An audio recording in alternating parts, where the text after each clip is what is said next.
Les peuples autochtones d'Afrique centrale. Les peuples autochtones d'Afrique centrale peuvent être divisés en deux catégories, les peuples des rivières et les peuples des forêts. Communément, les peuples des forêts d'Afrique centrale sont considérés comme appartenant à trois grands groupes, les Mbuti, également appelés Asua ou Congo, les Twa et les Bambenga. Les Mbuti vivent dans la forêt d'Ituri, au nord-est de la République démocratique du Congo, tandis que les Twa sont dispersés dans les forêts centrales du bassin du Congo. Certains groupes vivent également autour des derniers vestiges forestiers du Rwanda et du Burundi. Le troisième groupe, les Bambenga, se trouve à l'ouest du fleuve Ubangi, à cheval sur le Congo, la République centrafricaine, le Cameroun et le Gabon. Ce groupe comprend les Bahaka, situés entre les fleuves Ubangi et Sanga, dans le nord du Congo et dans le sud-ouest de la République centrafricaine, les Baka, dans le sud-ouest du Cameroun et le nord du Gabon, et plusieurs petits groupes dans le centre du Gabon. Les Bahaka représentent environ un tiers de la population vivant à l'intérieur de la réserve spéciale de Dzanga-Sanga. On pense qu'ils sont les plus anciens habitants de la région, leur mode de vie semi-nomade n'ayant pratiquement pas changé depuis des millénaires. En raison de leur extraordinaire connaissance de la forêt, ils jouent un rôle fondamental dans tous les projets scientifiques, de conservation de la nature et de tourisme, contribuant ainsi à préserver l'élément central de leur propre culture, la forêt. Aujourd'hui, environ 5000 Bahaka vivent dans et autour de l'aire protégée de Dzanga-Sanga, une minorité au sein de la population qui vit autour du parc national, s'élevant à environ 15 000 personnes. Ces dernières années cependant, les Bahaka ont subi une forte pression pour s'adapter à de nouvelles influences. La crise politique en République centrafricaine, mais aussi la présence de concessions forestières dans la région, ont incité davantage de personnes à venir s'installer dans la zone. La surexploitation de leurs ressources naturelles et un mode de vie de plus en plus sédentaire entraînent pauvreté, exploitation, discrimination et maladie.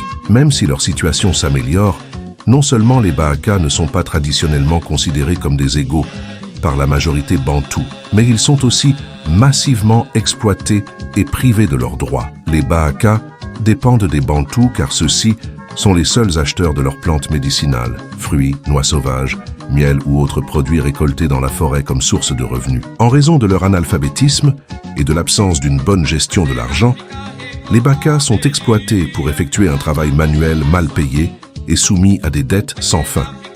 Cette relation déséquilibrée conduit à des tensions entre les deux groupes ainsi qu'à l'exclusion sociale et économique des Bahaka. Malgré cette situation, le mode de vie traditionnel joue toujours un rôle important dans de nombreuses communautés Bahaka. Préserver les pierres angulaires du mode de vie des Bahaka est un objectif important des efforts déployés sur le terrain. La population de la rivière Sanga-Sanga. Sanga-Sanga est un terme collectif désignant la population bantoue originelle le long de la rivière Sanga, caractérisée par d'innombrables clans étroitement liés.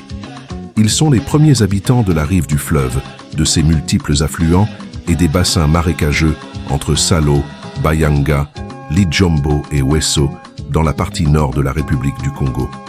Dans le passé, ces groupes vivaient dans des campements temporaires établis en fonction des saisons, des différentes techniques de pêche et de l'importance des différentes activités.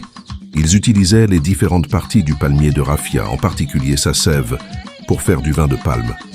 Vivant au ralenti, les familles Sanga-Sanga ont toujours cultivé des champs, leur principale culture étant le manioc, le maïs, l'arachide et la banane plantain. Sur le plan linguistique, les Sanga-Sanga appartiennent au groupe des Bantous, mais chaque clan a son propre dialecte. En général, ces populations ont une connaissance globale des dialectes Sanga-Sanga et des langues de leurs voisins, comme le Bahaka ou le Mbuti. Avant l'immigration d'autres peuples dans la région, il existait une relation commerciale traditionnelle entre les Sanga-Sanga et les Bahaka, qui échangèrent leurs produits respectifs. L'activité principale des hommes Sanga-Sanga est la pêche au moyen de filets fixes ou de jets. La pêche au filet de jet se fait à partir d'une pirogue. Le filet est lancé de manière à s'ouvrir avant de toucher l'eau. Les filets fixes sont attachés aux berges. Leur longueur et leur maille varient selon l'endroit. Des bouées sont utilisées pour marquer leur position et faciliter leur récupération. Dans le passé, les filets étaient tissés avec des fibres végétales, mais aujourd'hui, ce matériau a été remplacé par du nylon. Une méthode de pêche traditionnelle, utilisant une lance et une torche allumée avec de la résine du copal, permet de pêcher la nuit des espèces telles que le poisson-chat. Les femmes utilisent d'autres techniques telles que la construction de digues suivies par un drainage et l'utilisation de pièges. Un système coutumier de propriété foncière régit les droits d'utilisation sur les affluents de la Sangha, tandis que l'accès est libre sur la grande rivière. Le molange, vin de palme fermenté. Une autre activité quotidienne des hommes Sangha est la collecte de la sève du Mosande, ou palmier de raffia, pour produire par fermentation une boisson alcoolisée appelée molange. Ce vin est consommé chaque soir dans les villages et constitue un élément nutritif important.